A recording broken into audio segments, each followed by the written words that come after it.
David Austin has an update on Zubimendi. He says Martin Zubimendi is in London to meet Arsenal officials and complete formalities of transfer to Emirates Stadium. 26-year-old Spain international midfielder joins from Real Sociedad in deal long since regarded at Arsenal as Dan Plus signed. So this one, nothing to panic about. Zubimendi is in England to complete his Arsenal deal. We might end up getting him before that July. But yeah, we've never panicked with this one. We've always known Zubimendi is going to be an Arsenal player. I think I even included him on the thumbnail for the fixture release. I was so confident he was going to be an Arsenal player.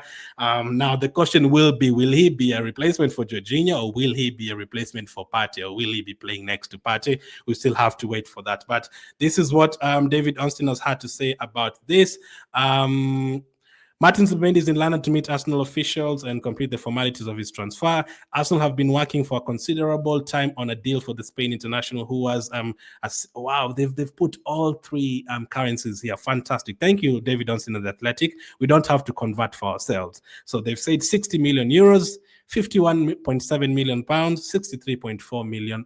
Fantastic. Thank you for doing that mathematics for us. Real quick, release clause in his contract with Sociedad. So you're going to have to, who has a 51.7 million release clause, but you're going to have to pay, that 60 million euros the same.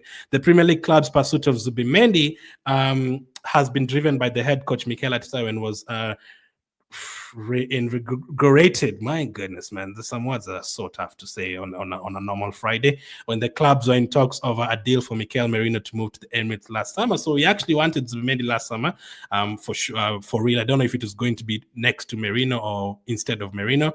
As reported by The Athletic, earlier this month, Real Madrid admired Zubimendi but decided not to pursue a move for the player this summer, while Arsenal have regarded the deal as done despite noise around a potential move to Xabi Alonso's side. In January, The Athletic reported Arsenal's plans for a summer bid for Zubimendi, who Liverpool had attempted to sign last summer, only for the Spaniard to remain in San Sebastian for the remainder of the campaign. Arteta's side, who reached the Champions League semi-final this season and finished second in the Premier League, have struggled with injuries, particularly up front, and so an attacking signing in the summer is a priority. However, signing a midfielder such as Zubimendi is also important due to the departure of Jorginho to Flamengo and Thomas Partey's expiring contract. Talks have been held over a new deal for Partey. Zubimendi scored 2 goals and provided 2 assists in 36 La Liga appearances last season as they finished 11th. Zubimendi's job at us will not be to score goals, but that's great. He chipped in with 4 goal contributions. I think Partey scored a few goals last season, a few crucial ones actually, against the one against Man City, I think a couple of others. But yeah, will we see this partnership next season? We're going to talk about Partey next. But yeah, Zubimendi is in England. At least we've made a move for someone. At least someone is in London to begin with. That's a good thing. That's a positive. Someone is in London to sign for Arsenal. People are not on holidays. Someone is in London. That is already a move for Arsenal. Someone is in London to sign for us. That is great. So I think it's very soon you're going to be saying welcome to Arsenal Zubimendi. And 26 years of age is pretty good as well. That is is not yet in his prime. Another couple of years to get to his prime. So that is absolutely fantastic. Zubimendi signing will be fantastic. So question is, will he be playing next to Thomas Partey or not? So let's talk about Thomas Partey. ESPN said that Thomas Partey is set to leave Arsenal, a source has told ESPN. The Ghana midfielder, whose contract expires in January, is not expected to resign with Mikel Arteta's side. So every day as time passes, it is starting to look like he is going to leave. So I hope they have a plan. I'm still 50-50. I'm still thinking there's a 50% chance he's going to stay, but there's still a 50% chance he could leave, depending on the wages and whether Partey wants to stay or whether Arsenal want to give him more money. We just have to wait and see. But as of now, we have 10 days to make that choice. So in the next 10 days, we will know if Partey will be an Arsenal player or you won't, or maybe even in the next couple of days. If we start getting linked to other midfielders and start approaching other midfielders, then we're going to know that Partey is not going to be at Arsenal next season. But there's still a slight chance that he might still be there. I think if Partey agrees to signing that contract that is on the table, Arsenal are going to let him stay. If the money is not as much as Partey wants, he's going to end up staying. But I think if you lose Partey, I hope you really have a plan. You either have to replace him in that position, Or if you decide to play Declan Rice as a number 6, you have to get a really good attacking midfielder there to play next to Odegaard. I hope we have a plan. I really, really hope we have a plan. I don't want us to get ourselves in a position where, again, we are stranded next season. We've sorted out our striker position, and this time our midfield is bad. We don't want that to happen. No, let's have a full team for once. Let's compete as much as we can, man. Let's not leave any gaps in our team, please. Let's not sort out the left wing and then this time we don't have a good midfielder. Let's not do that. But we are already linked to other midfielders. So could this be one of the replacements for Thomas Partey? That is the question. His name is Zaire Emery from PSG. I've been watching him for 2 seasons now. Last season he didn't play that much because they have Joao Neves and Vitinha in that midfield. But the previous season he was playing a lot.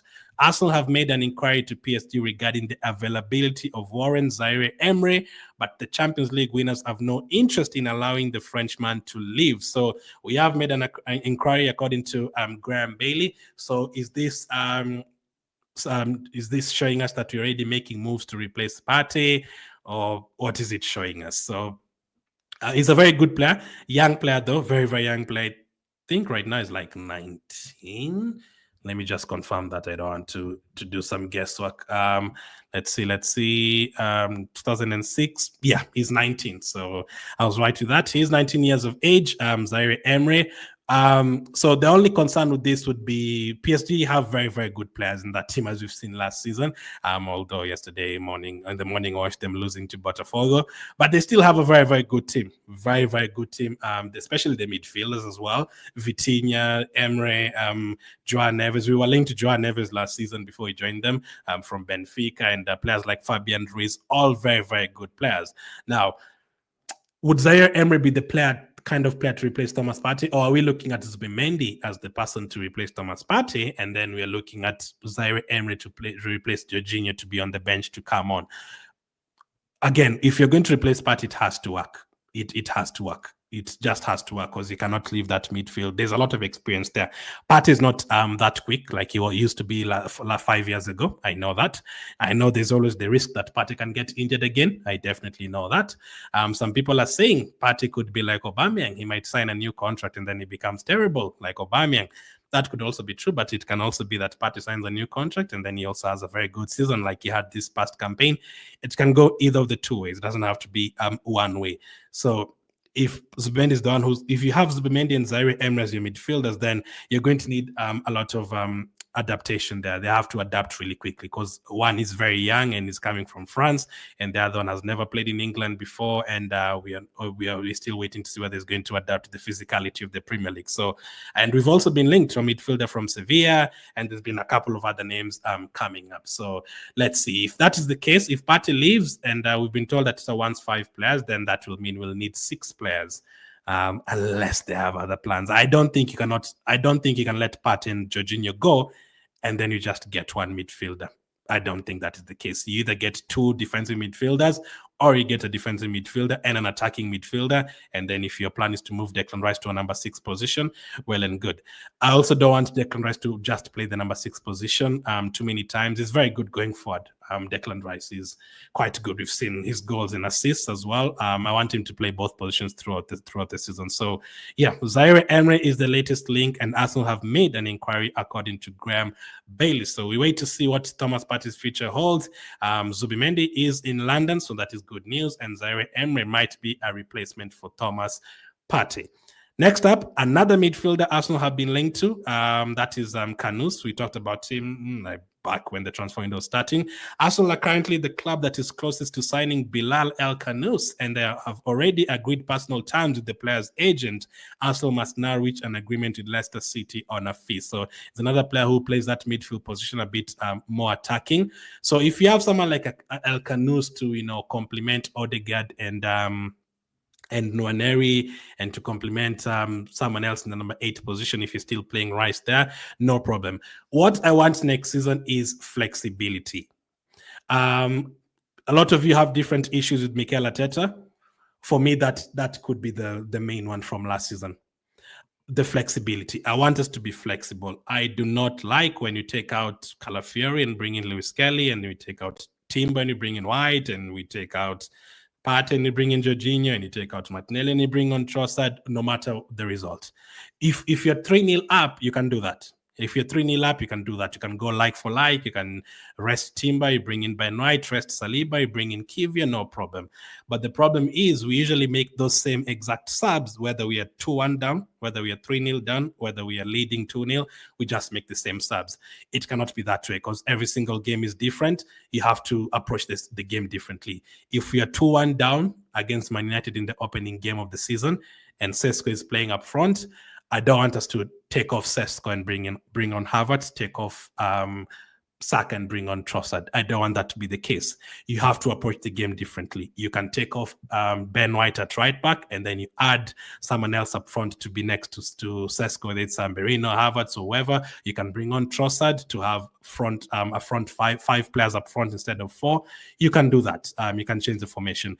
Khannouss can help you do something like that. You can take off a defensive midfielder. You can take off a defender. You can add an extra midfielder who's going to attack like Khannouss, and then all of a sudden you have Saka, you have Gyökeres, you have let's say Trossard, you also have Odegaard, and you also have Khannouss on the pitch, 5 attacking players.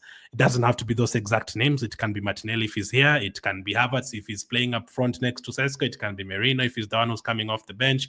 It can be Nwaneri. It can be any of them, but you get the point.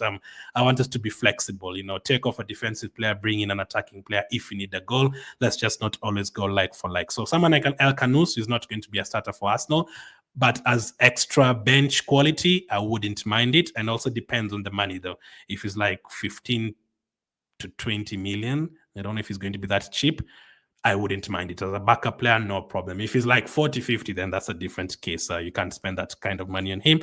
But he has been in the Premier League last season, so let's see how it goes with Khannouss. As a backup player, I'd be okay with that.